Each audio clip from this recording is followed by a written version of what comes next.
लोकसभा चुनाव को लेकर राजस्थान की सबसे हॉट सीट बाड़मेर जैसलमेर पर सियासी टेम्परेचर हाई हो चुका है।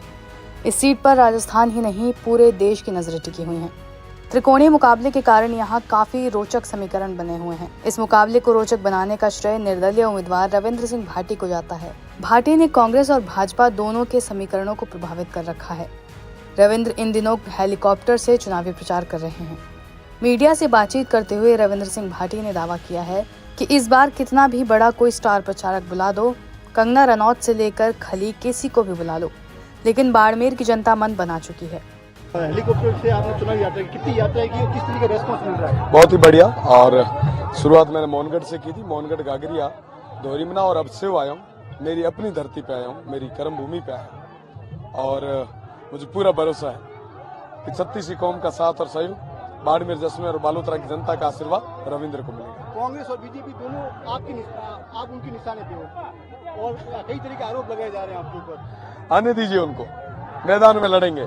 26 तारीख को ये जनता तय करेगी। आपके ऊपर देशद्रोही और कई ऐसे विदेशी फंडिंग जैसे आरोप लगे हैं कि भाई ये पैसा बाहर से आ रहा है। तमाम लोगों को कहना चाहूंगा कि आप जांच करवाएं और जो दोषी है उसको सलाखों के पीछे भेजें। मैं तो ये कहूंगा, अगर रविंद्र दोषी नहीं हुआ तो आप भी तैयार रहना, सबका हिसाब है। कांग्रेस प्रत्याशी का कहना है कि आप बीजेपी के आदमी, आप बीजेपी दोनों सीटें बीजेपी लड़ रही है, वहां भी तीसरा कोई है। मैं आपको कहना चाहूंगा कि यहाँ पे बीजेपी और कांग्रेस एक होकर लड़ रही है और दोनों ही जब टक्कर नहीं दे पा रहे हैं तो कहीं ना कहीं आपस में आप गठबंधन करके लड़ने के लिए आ रहे हैं। मैं कहना चाहूंगा कि उनका स्वागत है, जनता ने तय कर लिया है। 26 तारीख को चुनाव होंगे और 4 तारीख को एक ऐतिहासिक परिणाम आएगा और बाड़मेर जैसलमेर और बालोतरा की जनता की जीत। आपका सीधा मुकाबला किससे?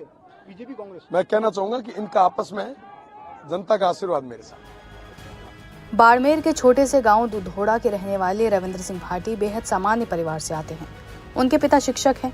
भाटी के परिवार का राजनीति से दूर दूर तक लेना देना नहीं है। शुरुआती शिक्षा गांव से करने के बाद इंटरमीडिएट की पढ़ाई बाड़मेर के एक स्कूल में की, फिर उच्च शिक्षा के लिए जय नारायण व्यास यूनिवर्सिटी जोधपुर पहुंचे। यहीं से रविंद्र चर्चा में आए। साल 2019 में रविंद्र सिंह भाटी ने छात्र संघ अध्यक्ष के पद के लिए एबीवीपी से टिकट की दावेदारी पेश की, लेकिन टिकट नहीं मिला।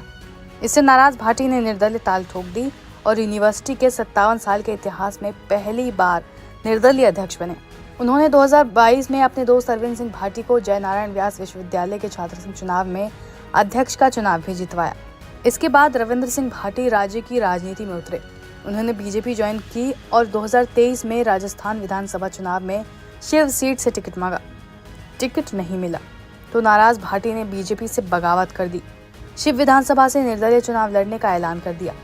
विधानसभा चुनाव में भाटी के सामने शिव सीट पर सबसे बड़ी चुनौती कांग्रेस के पूर्व मंत्री आमीन खान थे। आमीन खान ने कांग्रेस के सिंबल पर 9 बार पहले चुनाव लड़ा था और 84 साल की उम्र में 10वीं बार ताल ठोक रहे थे। इसके अलावा बीजेपी के स्वरूप सिंह खारा और कांग्रेस के बागी फतेह खान, पूर्व विधायक जालम सिंह रावत जैसे चेहरे 26 वर्षीय युवा के सामने थे। रविंद्र सिंह भाटी ने इन सभी चुनौतियों को पार किया और 4000 वोटों के अंतर से शिव विधानसभा सीट से जीत दर्ज की। उन्होंने बीजेपी उम्मीदवार स्वरूप सिंह खारा की तो जमानत जब्त करवा दी। बीजेपी इस बार राजस्थान में क्लीन स्वीप का टारगेट लेकर चल रही थी, लेकिन गत 4 अप्रैल को जब रविंद्र सिंह भाटी ने निर्दलीय उम्मीदवार के रूप में बाड़मेर सीट से अपना नामांकन दाखिल किया और उनकी रैली में जन सैलाब उमड़ा तो बीजेपी की टेंशन बढ़ गई। भाटी की उम्मीदवारी से बाड़मेर सीट पर अगर किसी को सीधे नुकसान पहुंचता दिख रहा है तो वो बीजेपी प्रत्याशी कैलाश चौधरी हैं, क्योंकि रविंद्र सिंह एबीवीपी के सदस्य रहे हैं और खुद को वैचारिक रूप से बीजेपी के करीब पाते हैं। इसलिए उनके समर्थन में बीजेपी के कार्यकर्ता और वोटर ही हैं। ऐसे में भाटी सीट पर बीजेपी का वोट काटते दिख रहे हैं।